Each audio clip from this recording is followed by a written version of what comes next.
Assalamualaikum warahmatullahi wabarakatuh. Halo teman-teman, kembali lagi bersama saya Elsa Mutia, mahasiswi program studi pendidikan Islam anak usia dini Universitas Islam Darussalam Ciamis. Pada kesempatan kali ini saya akan menyampaikan tentang Communication in Educational Supervision. Sebelumnya, jangan lupa klik tombol lonceng.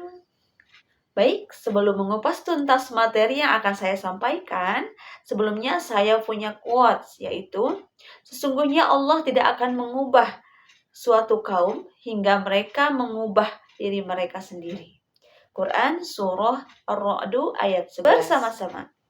Oke teman-teman, mari kita bahas bersama-sama.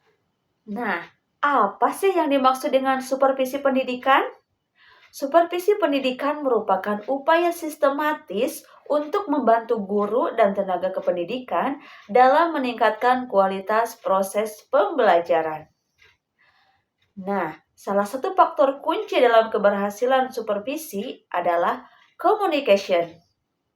Komunikasi yang efektif memungkinkan terjadinya pemahaman, keterbukaan, serta hubungan profesional yang harmonis antara supervisor dengan guru. Tanpa komunikasi yang baik, pelaksanaan supervisi dapat menimbulkan resistensi, kesalahpahaman, bahkan menghambat peningkatan mutu pendidikan.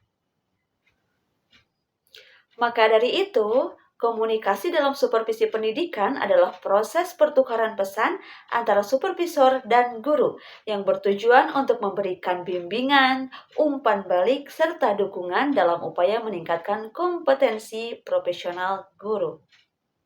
Proses komunikasi ini mencakup komunikasi verbal, nonverbal, tertulis, maupun digital. Pembahasan selanjutnya yaitu tujuan komunikasi dalam supervisi.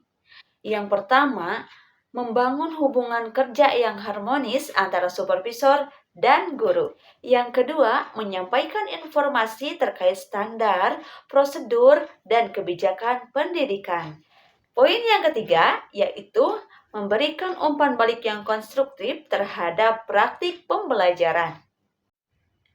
Yang keempat, membantu guru mengidentifikasi kekuatan dan area yang perlu ditingkatkan. Dan yang kelima, menumbuhkan motivasi dan rasa percaya diri guru dalam melaksanakan tugasnya. Topik selanjutnya yaitu prinsip-prinsip komunikasi efektif dalam supervisi. Poin yang pertama yaitu kejelasan atau clarity. Pesan yang disampaikan harus dengan bahasa yang mudah difahami. Yang kedua, empati. Supervisor menunjukkan pemahaman dan menghargai perspektif guru. Yang ketiga, keterbukaan. Adanya dialog dua arah yang memungkinkan guru dapat menyampaikan pendapatnya.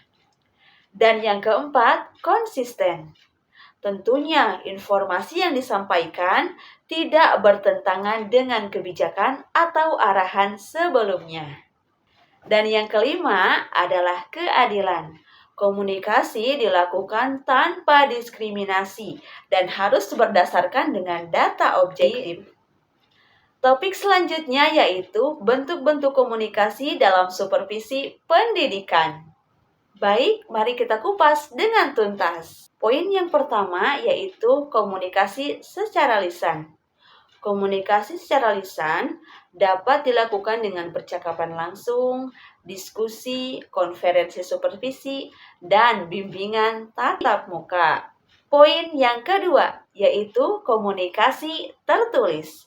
Komunikasi tertulis dapat berupa laporan supervisi, instrumen observasi, catatan refleksi, dan surat edaran. Poin yang ketiga yaitu komunikasi digital. Komunikasi digital dapat berupa penggunaan aplikasi pesan, email, dan platform manajemen pembelajaran. Dan poin yang keempat adalah komunikasi nonverbal. Komunikasi nonverbal berupa ekspresi wajah, intonasi suara, dan bahasa dukungan. Kemudian topik yang terakhir yaitu tantangan komunikasi dalam supervisi. Apakah ada tantangannya? Jawabannya, ya, tentu. Dalam komunikasi pasti ada tantangan. Yang pertama yaitu perbedaan persepsi antara supervisor dengan guru. Yang kedua, kurangnya waktu mendalam. Yang ketiga, guru merasa diawasi secara otoritatif sehingga enggan terbuka. Yang keempat, ketidaksiapan supervisor memberikan umpan balik yang konstruktif. Yang kelima, hambatan teknis dalam komunikasi digital, seperti terkendala pulsa, terkendala kuota, dan terkendala sinyal. Nah, yang sangat terakhir nih ya, bagaimana sih strategi komunikasi efektif dalam supervisi pendidikan? Aha, yaitu dengan cara pendekatan klinis atau dialog dua arah.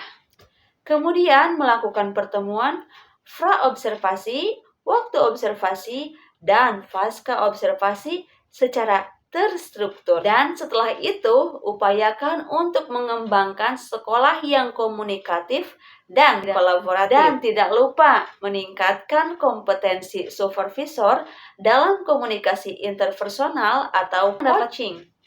Demikian yang dapat saya sampaikan. Thanks for all your attention and I'm sorry for any mistake.